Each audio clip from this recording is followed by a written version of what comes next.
Hello guys, welcome সকলকে আমার wrestling YouTube channel wrestling and comedy skit with অনির্বাণে। আর আজকে আমরা এই সপ্তাহের রয়ের রিভিউ করবো। আর এই সপ্তাহের র আমার খুব ভালো লেগেছে। একে বলে go home episode, like Summer স্ল্যামের একদম আগের র, আর একদম ফ্যান্টাস্টিক হয়েছে। যা যা করার ছিল সব করেছে ট্রিপল এইচ। খুব মজা লেগেছে র। আর র দেখতেও মজা লাগে, রয় রিভিউ করতেও ভালো লাগে। স্ম্যাকডাউনের মতন লাগে না। স্ম্যাকডাউনটা খুব বেকার লাগছে এখন, বাট আশা করি রোমান রিটার্ন করার পর সব শুধরে যাবে। আবার অবশ্য দেখা যাক রোমান রিটার্ন করে কিনা আগে সামার স্ল্যামে। সো যাই হোক, আমি র নিয়ে বলি এই সপ্তাহে রতে কী হয়েছে।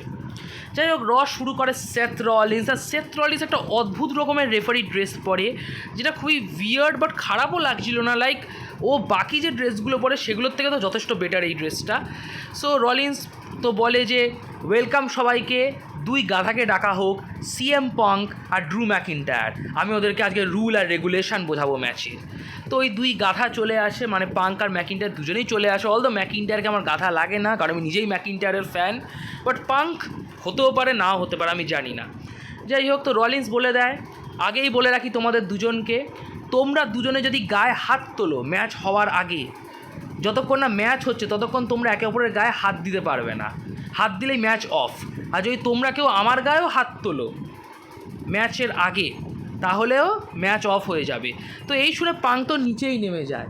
তো ম্যাকিন্টায়ার বলে, পাঙ্ক ভয় পেও না, আমি নিজেকে কন্ট্রোল করতে পারছি, আমি ম্যাচের দিনই তোমায় পেটাবো। তো পাঙ্ক বলে যে আমি ম্যাকিন্টায়ার তোমাকে নিয়ে ভয় পাচ্ছি না, আমি রলিন্সকে নিয়েও ভয় পাচ্ছি না, আমি নিজেকে নিয়ে ভয় পাচ্ছি, কারণ আমি কোথায় হাত পা চালিয়ে দেওয়ার ম্যাচ বন্ধ হয়ে যাবে, তাই আমি নিচেই দাঁড়িয়ে থাকি। তো রলিন্স তো কথা শুনে দেয়। রলিন্স বলে পাঙ্ককে যে শোনো পাঙ্ক, এইসব আলফাল কাজ করলে কিন্তু ম্যাচ ক্যান্সেল হয়ে যাবে, তোমাকে রিংয়ের ভেতর ঢুকতে হবে, সোজা কথা। তো অগত্যা পাঙ্ককে রিংয়ের ভেতর ঢুকতেই হয়। পাঙ্ক রলিন্সকে বলে তুমি কর্পোরেটের জুতো চাটো। তো রলিন্স বলে সে তুমি যা খুশি বলো, তোমাকে রিংয়ে আসতে হবে। তো পাঙ্ক রিংয়ে আসে। তো তখন ম্যাকিন্টায়ার বলে রলিন্সকে যে পাঙ্ককে গুলি মারো রলিন্স, আমাদের দুজনের মধ্যে কথা হোক আগে। রলিন্স, আমি তোমায় পছন্দ করি না, তুমিও আমাকে পছন্দ করো না, বাট আমরা দুজন একটু হলেও একে অপরকে রেসপেক্ট করি। কখনো কখনো তুমি খারাপ গাধার মতো কাজ করেছো রলিন্স, কখনো কখনো আমি গাধার মতন কাজ করেছি। বাট যাই হোক, আমরা ফিউচারের কথা ভাবি, ভালো ম্যাচ দেওয়ার কথা ভাবি, জেনারেশনের কথা ভাবি, নেক্সট জেনারেশনের কথা ভাবি। ডাব্লিউডাব্লিউইর পাঙ্ক হচ্ছে একটা ক্যান্সার, তাই এর থেকে ডাব্লিউডাব্লিউকে বাঁচাতে হবে। এ অলরেডি এনএক্সটিতে গিয়ে আর ম্যানেজমেন্টের কানে বিষ ভরে দিয়েছে। তো রলিন্স বেসিক্যালি ম্যাকিন্টায়ার বলছে যে রলিন্স যেন তার দলে চলে আসে, তাকে যেন হেল্প করে সামার স্ল্যামে। তো রলিন্স বলে যে ম্যাকিন্টায়ার তুমি একটা স্টুপিড, বাট তোমার একটা কথা আমি অ্যাকসেপ্ট করি, যে যদি কেউ পাঙ্ককে ঘেন্না করে থাকে তোমার মতন, তাহলে সেটা আমি, সেথ রলিন্স। আবার আমি এটাও স্বীকার করি যে যদি কেউ ম্যাকিন্টায়ারকে ঘেন্না করে থাকে পাঙ্কের মতো, সেটাও আমি, সেথ রলিন্স। আমি তোমাদের দুজনকেই পছন্দ করি না। তোমরা দুজন গাধার মতন কাজ করে সমস্ত রেফারিদের ভয় পাইয়ে দিয়েছো, তাই কেউ রেফারি হতে চাইছে না, তাই আমাকে রেফারি হতে হয়েছে। তো এই মুহূর্তে পাঙ্ক রলিন্সকে, তো রলিন্স রুল বলে ম্যাচের, যে বেসিক্যালি ম্যাচটা নো রুল, মানে কোনো রুলই নেই। রলিন্স যখন চাইবে তখন নাকি কাউন্ট আউট হবে, রলিন্স যখন চাইবে তখন নাকি ওদেরকে পিন করতে হবে, ট্যাপ আউটও ওই টাইমে করতে হবে, ডিসকোয়ালিফিকেশন থাকতেও পারে নাও থাকতে পারে, সেটা রলিন্সের ইচ্ছা কখন কাকে দেবে। কাউন্টও 10 অবধিও করতে পারে, আবার 20 অবধিও করতে পারে। তো ভাই একটা আলাদাই ম্যাচ খেলবে, বেসিক্যালি কোনো রুল নেই। তো পাঙ্ক রলিন্সকে বলছে, রলিন্স আমি তোমায় বিশ্বাস করি না, তুমি একটা লায়ার।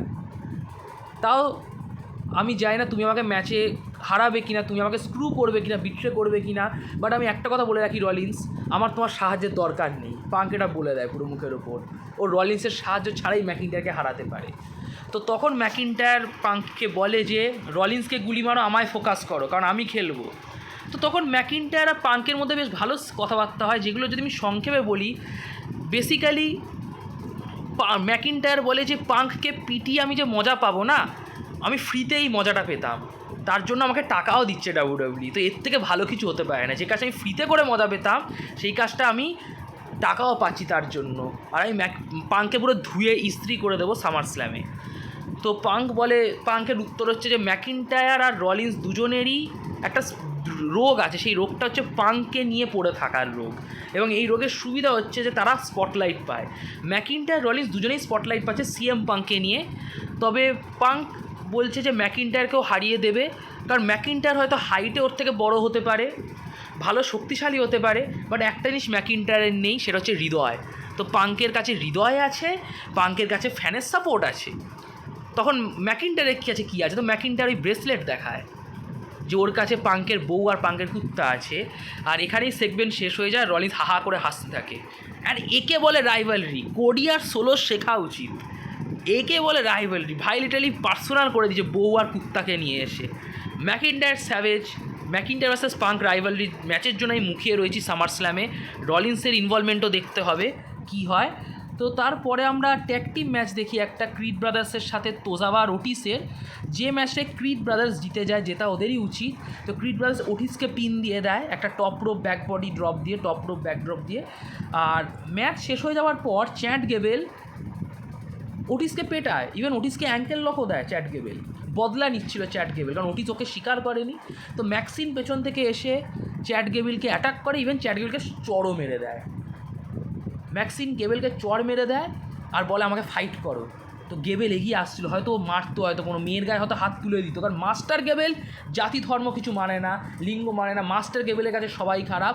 তো দুম করে লাইট অফ হয়ে যায়, এবং লাইট অফ হওয়ার পর আপনারা জানেন যে কে আসে, হোয়াইট সিক্সের মেম্বাররা সব এলো, এবং চ্যাট গেবেল পালানোর চেষ্টা করেছিল, বাট পিছন থেকে নিকি ক্রস ওর ঘাড়ের ওপর চেপে বসে, মানে লাফিয়ে পড়ে টপ রোপ থেকে।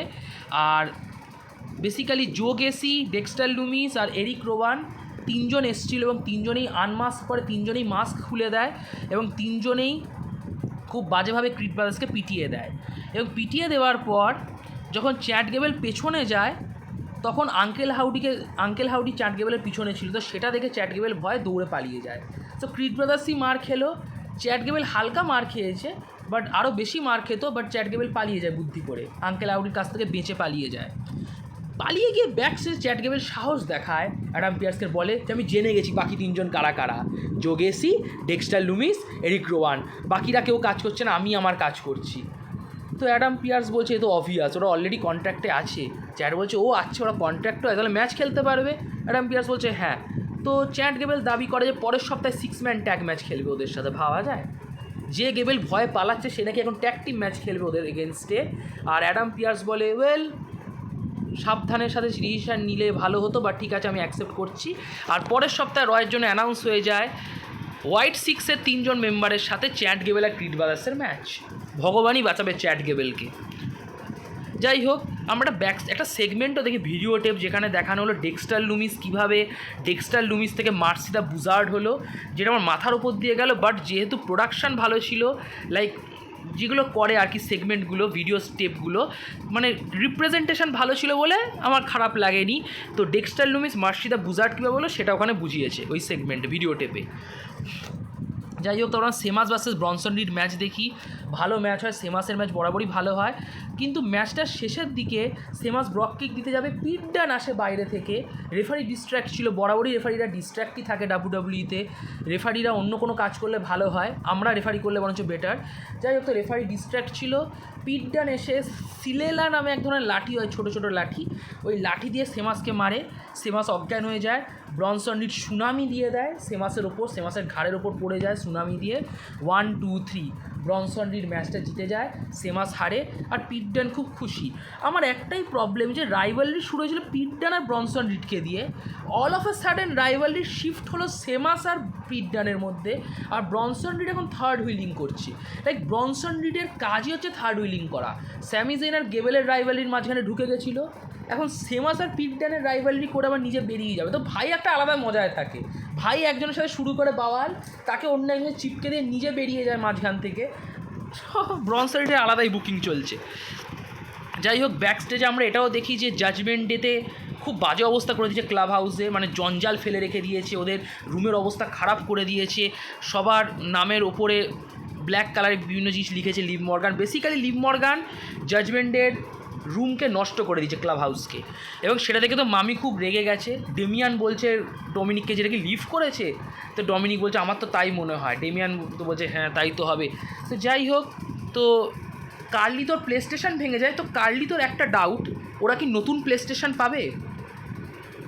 কার্লি তো নিজের মজায় আছে, যা যা হবে হবে দেখা যাবে, আমার প্লে স্টেশন চাই গেম খেলার, ঠিক আছে। তো যাই হোক, তারপর মামি বলে যে পরিষ্কার করো, বাকিটা তো সবাই পরিষ্কার করছিল। সেগমেন্টও দেখায় ব্যাক স্টেজে প্রতিটা ম্যাচের পর যে ওরা সবাই পরিষ্কার করছে ওদের এটা। একটা অদ্ভুত জিনিস আমি নোটিস করলাম যে ফিন বেলারের নামের ও ফিন বেলারের মুখের ওপর কিন্তু কোনোরকম কোনো সিম্বল ছিল না। সো লিভ মর্গানকে এটা জেনে বুঝে করেছে, লাইক ফিন বেলার আর লিভ মর্গানের মধ্যে কি কানেকশান আছে? চান্স কিন্তু প্রচুর, আর আমার মনে হয় ফিন বেলারই ইম্পোস্টার। তো যাই হোক, তো তারপর আমরা দেখি যে অল অফ এ সাডেন কার্লিটো তোমার অ্যাডাম পিয়ার্সের কাছে গিয়ে ম্যাচ দেয়। ডমিনিকের সাথে স্যামি জাইনের ম্যাচ অ্যানাউন্স হয়, আর কার্লিটোর সাথে জেউসোর ম্যাচ অ্যানাউন্স হয়। সো কার্লিটো ভার্সেস জেউসো আর ডমিনিক ভার্সেস স্যামি জাইন, এই দুটো ম্যাচও আমরা এই সপ্তাহে রতে দেখলাম। যাই হোক, আমাদের লিভ মর্গান তো পাগলি হয়ে গেছে, একটা সেগমেন্টে দেখালো যেটা হয় না যে একতরফা প্যার কি বহুত কিমত হতে না, একতরফা প্যার খুব বাজে জিনিস। তো ভাই তো আগুন জ্বালিয়ে দিয়েছে, ডাস্টবিনের মধ্যে আগুন জ্বালিয়ে তাতে ডমিনিকের জামা কাপড় সব কিছু ফেলে দিচ্ছে, আর বলছে যে আমার হৃদয় ভেঙে গেছে, আমার শ্বাস নিতে পারছি না, খুব কষ্ট হচ্ছে।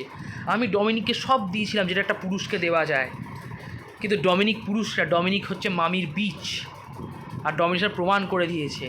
আর আমি সামার স্ল্যামে আমার টাইটেল ধরে রাখবো, আর ওই একলা মামিকে নিয়ে ডমিনিকের যা থাকার থাকবে, আমি চ্যাম্পিয়ন থাকবো। ও যা কেঁদেছে ওর ডবল ও ডমিনিককে কাঁদাবে, এটাই ও বোঝাতে চাইলো। আর ওর সেগমেন্ট শেষ, আর তারপর মামিরও সেগমেন্ট দেখি ব্যাক স্টেজে, যেখানে মামিও লিভকে থ্রেট দেয় যে আমি তোকে হারিয়ে চ্যাম্পিয়ন হয়ে যাব, তুই যে জিনিসগুলো পড়াচ্ছিস সেগুলো তো ছিলই না। এটাই মামির দাবি যে ডমিনিকও ছিলই না লিভের কখনো। লিভ একটা আলাদা ডিলিউশনাল জগৎ বানিয়েছিল, এবং সেই জগৎটা শেষ হয়ে যাবে সামার স্ল্যামে যখন মামি ওকে হারিয়ে দিয়ে চ্যাম্পিয়ন হয়ে যাবে। যাই হোক, তারপর ম্যাচ দেখি জেউসোর সাথে কার্লিতো। ম্যাচটা মোটামুটি ছিল, বাট ম্যাচের শেষের দিকে কার্লিতো আপেল খাচ্ছিল, আপেল খাওয়ায় মনোযোগ দিচ্ছিল, হয়তো আপেলের থুতু দিত জেউসোকে, বাট জেউসো উঠে গিয়েই স্পিয়ার দিয়ে দেয়, আর কার্লিতোর ওখানেই দফা রফা হয়ে যায়, 1-2-3 হয়ে যায়, জেউসো ম্যাচটা জিতে যায়। দেন আমরা স্যামি জাইনের সাথে ডমিনিকের ম্যাচ দেখি। By the way, Bron Breakker একটা ব্যাকস্টেজ সেগমেন্টে ব্রন ব্রেকারকে দেখায়, যেখানে ব্রন ব্রেকার বলে যে স্যামি জাইন একটা কমেডিয়ান, ওর কাছে স্যামি জাইনের ভ্যালু আর কিছু না, আর স্যামি জাইন অলরেডি কমেডি করছে, স্ট্যান্ড আপ কমেডি, কারণ জানে ব্রন ব্রেকারের কাছে হারার পর ওর কাছে কিছু থাকবে না, তো কমেডি করবে আর আমি হয়ে যাবো ইন্টারকন্টিনেন্টাল চ্যাম্পিয়ন। যার উত্তরে স্যামি জাইন বলে যে ব্রন ব্রেকারের দোষ আছে, ও নিজেকে খুব বড় হনু মনে করে, ও আমাকে আন্ডার এস্টিমেট করেছিল, সেটাও স্বীকারও করেছে যে ও আমাকে আন্ডার এস্টিমেট করেছিল বলেই ও হেরেছে, আর এখনও ও কিন্তু কাইন্ডা আন্ডার এস্টিমেটই করছে আমাকে। তবে আমি ব্রন ব্রেকারকে আর শিক্ষা দেবো না যে ওর নতুন ছেলে, ওকে শিক্ষা দেওয়া উচিত না, আমি এবার ওকে পিটিয়ে ছাতু করে দেবো সামার স্ল্যামে, আর আমি চ্যাম্পিয়ন থাকবো। তো যাই হোক, স্যামি জাইনের সাথে ডমিনিকের ম্যাচ হয়, এবং যে ম্যাচটায় স্যামি জাইন প্রায় জিতেই যাচ্ছিল, বাট ডমিনিকের বন্ধু অর্থাৎ জেডি ভাই আর কার্লিতো আসে, আর ওরা স্যামিকে পেটাতে থাকে, তো ম্যাচ ডিকিউতে বন্ধ হয়ে যায়, স্যামি জাইন ম্যাচটা জেতে ডিসকোয়ালিফিকেশানে, আর জেউসো আছে স্যামিকে বাঁচাতে। সো ক্লিয়ারলি আমরা ব্লাড লাইন রিউনিয়ন পাবো ভবিষ্যতে, এটা তো বোঝাই যাচ্ছে। জেউসো স্যামি জাইনকে বাঁচায়, জেউসো ডমিনিককেও পিটিয়ে দেয়, কার্লিতোকেও পিটিয়ে দেয়, জেডি ভাইকে স্পিয়ার দিয়ে দেয়, আর তখন পেছন থেকে স্যামিকে অ্যাটাক করতে গেছিলো ব্রন ব্রেকার, বাট ব্রন ব্রেকার নিজে মার খেয়ে যায় স্যামির কাছে, ঠিক আছে। সো স্যামি জাইন স্ট্যান্ড টল করে, ব্রন ব্রেকারের পেছন পাকামি আজকে চলেনি এই সপ্তাহে স্যামি জাইন স্ট্যান্ড টল করেছে। যাই হোক, একটা ব্যাকস্টেজ সেগমেন্ট আমরা দেখি মিজ আর আর্ট্রুথে, যেখানে মিজ বলে যে ও হোস্ট হচ্ছে সামার স্ল্যামের ওর ঘরের মাঠে, তো আর্ট্রুথ দুম করে এসে বলে ঘরের মাঠে, তাহলে ইন ইয়োর হাউস ইভেন্ট কি ফেরত আসছে? মিজ বলছে আরে না, ইন ইয়োর হাউস না, সামার স্ল্যামের হোস্ট হবো আমি। তখন বলছে তুমি তোমার ঘর থেকে কী করে শো চালাবে? মিস বলছে আমি ঘরে থাকবো না, আমার ঘরের শহরে হবে, আমি মাঠেই থাকবো। তখন আর্ট্রুথ বলে যে তোমার বাড়ি লস অ্যাঞ্জেলসে না? মিস বলে হ্যাঁ আমি থাকি লস অ্যাঞ্জেলসে, বাট আমি বড় হয়েছি ক্লিভল্যান্ডে। তখন আর্ট্রুথ বলছে ও তো তুমি যখন হোস্ট হবে তুমি কিছু আনবে তো খাবার টাবার এতে, তখন মিস বলছে এইসব কিছু থাকে না। তো আর্ট্রুথ বলছে তুমি খারাপ হোস্ট। মিস বলছে এইসব কী বলছো, আমি ভালো হোস্ট। আর্ট্রুথ বলছে আমি বুঝে গেছি, সব কথা না বলতে, বলে চলে যায়। তারপর মিস বলে যে কে খাবার এইসব কে চায়? তো আর্ট্রুথ হাত তোলে, ইভেন যে মাইক ধরেছিল মিসের সামনে ইন্টারভিউয়ার, সেও হাত তোলে। মিস বলছে ঠিক আছে আমি ব্যবস্থা করব। আর এখানেই সেগমেন্ট শেষ হয়ে যায়। দেন আমরা কেরিয়ান ক্রস আর জেভিয়ার উডসের ম্যাচ দেখি, যে ম্যাচের আগে কেরিয়ান ক্রস প্রোমো দিচ্ছিল, টিপিক্যাল প্রোমো যে জেভিয়ার উডস তুই আমাকে জয়েন করে নে, কফিকে ভুলে যা। আর কফি কেন আসেনি এই সপ্তাহে জানিস? কফির চোট লাগেনি, কফি তো সাকসেস দেখতে পাচ্ছে না জেভিয়ার, ওর হিংসা হচ্ছে। আর সেকেন্ড, এরকম জঘন্য শহরে কেউ আসেও না খেলতে, ওই জন্য কফি আসেনি। আর জেভিয়ার তুই এটা বলে দিস কফিকে যে কোফি যখন টাইটেল হেরেছিল 6 সেকেন্ডে ব্রক লেসনারের কাছে, ওর ওই টাইমে রিটায়ার হয়ে যাওয়া উচিত ছিল। আর তুই তোর বাচ্চাকেও বলে দিস জেভিয়ার যে পাওয়ার অফ পজিটিভিটি বলে কিছু হয় না। তো যাই হোক, তো সেটার এতে জেভিয়ার রেগে তো জেভিয়ারের সাথে কেরিয়ান ক্রসের ম্যাচ হয় এবং সেই ম্যাচে কেরিয়ান ক্রস জিতে যায়, জেভিয়ার উডসকে হারিয়ে দেয়, 1-2-3 করে দেয়। দেন আমরা একটা 6 উইমেন ট্যাগ টিম ম্যাচ দেখি, বেকার ট্যাগ টিম ম্যাচ, যাতে হিল টিমেরা জিতে যায়, অর্থাৎ জয়ী, সোনিয়া আর ওদের সায়নার টিম জিতে যায় লায়রা, কাটানার, কেডেনকে হারিয়ে। তারপর ড্যামেজ কন্ট্রোল রিটার্ন করে, তারা এসে আবার হিল টিমকে পিটিয়ে দেয়। So just random thing. তারপর আমরা ডেমিয়ান আর গুন্থার দুজনেই প্রোমো দেখি, যেখানে ডেমিয়ানও গুন্থারকে চাটে আর গুন্থারও ডেমিয়ানকে চাটে। দেন মেন ইভেন্ট হয় গুন্থার ভার্সেস বেলারের মধ্যে, যে মেন ইভেন্টে বেশ ভালোই হচ্ছিলো ম্যাচটা, বেশ ভালো ম্যাচ। তবে ম্যাচটার শেষে গুন্থার লক অ্যাপ্লাই করে, একটা স্লিপার হোল্ড অ্যাপ্লাই করে এবং সেই স্লিপার হোল্ডে ফিন বেলার আর বেরোতে পারে না, ফিন বেলার পাস আউট হয়ে যায়। তো ফিন বেলার অজ্ঞান হয়ে যায় আর ম্যাচটা জিতে যায় গুন্থার। বাট ম্যাচ জেতার পরে গুন্থার কিন্তু লকই অ্যাপ্লাই করে ফিন বেলারকে, ফিন বেলারকে স্লিপার হোল্ড অ্যাপ্লাই করে, ম্যাচ হয়ে গেছে বাট তাও অ্যাপ্লাই করছে। সো ডেমিয়ান প্রিস্ট এসে ফিন বেলারকে বাঁচায় আর ডেমিয়ান প্রিস্ট গুন্থারের মধ্যে একটা মারপিট হতে থাকে আর শো এখানেই শেষ হয়ে যায়। এবার আমি দুটো ছোট পয়েন্ট বলে দিতে চাই যে ডেমিয়ান প্রিস্টের গুন্থারে যে বিল্ড আপ হচ্ছে না, আমার খুব দারুণ লাগছে, অসাধারণ লাগছে। আর ওই যে সেগমেন্টগুলো, স্পেশালি যখন ডেমিয়ান বলল যে আমি তো স্ট্রিটে, আমি রাস্তায় ছিলাম, তো আমি নিজেকে চ্যাম্পিয়ন মনে করি, আর গুন্থার সব টাকা পয়সা পেয়ে একটা বড় লোকের বিগড়া হুয়া অলাদ হয়েছে, যার মধ্যে হৃদয় নেই, কিচ্ছু নেই, আর আমি সামাসলামে হারিয়ে ওর সমস্ত যে আছে, অহংকার আছে, সেই অহংকার ভেঙে দেবো। আর গুন্থারের যে লজিক আছে, ওর লজিক বেসিক্যালি যে ডেমিয়ান প্রিস্ট নিজের ইমোশান ধরে রাখতে পারে না, এই জন্য গত সপ্তাহে ওকে ঘুষি মেরেছিল। ওর আবেগ ধরে রাখার ক্ষমতা নেই, কারণ ও যে জায়গা থেকে বিলং করে, রাস্তা থেকে, তার সেখানকার লোকের আবেগও ধরে রাখতে পারে না। আর ও সামার স্ল্যামে দেখিয়ে দেবে যে ও ডেমিয়ানের থেকে ভালো প্লেয়ার, প্লাস ও ডেমিয়ান থেকে ভালো প্লেয়ার, মানে বুঝতেই পারছেন যে কীরকম একটা রাইভালরি চলছে। আর আমি খুব এনজয় করছি ডেমিয়ান ভার্সেস গুন্থারের রাইভালরি, আশা করি ম্যাচটা ভালো হবে। যাই হোক, আমি আমার ভিডিও এখানেই শেষ করলাম। যদি আপনাদের ভিডিওটি ভালো লাগে অবশ্যই ভিডিওটি লাইক করে দেবেন, ভিডিওটি নিজের রেসলিং বন্ধুবান্ধবদের শেয়ার করবেন, আর অবশ্যই আমার ইউটিউব চ্যানেলটি সাবস্ক্রাইব করবেন আর নোটিফিকেশান বোতামে ক্লিক করবেন, যাতে সময় মতো আপনারা ভিডিওর আপডেট পেয়ে যান। আর কমেন্ট বক্সে অবশ্যই কমেন্ট করবেন, এতে অপিনিয়ন শেয়ার হয়, এতে ভিডিও করতে ভালো লাগে। So like, share, subscribe, notification বোতামে ক্লিক আর কমেন্ট বক্সে কমেন্ট। শুভরাত্রি, নমস্কার।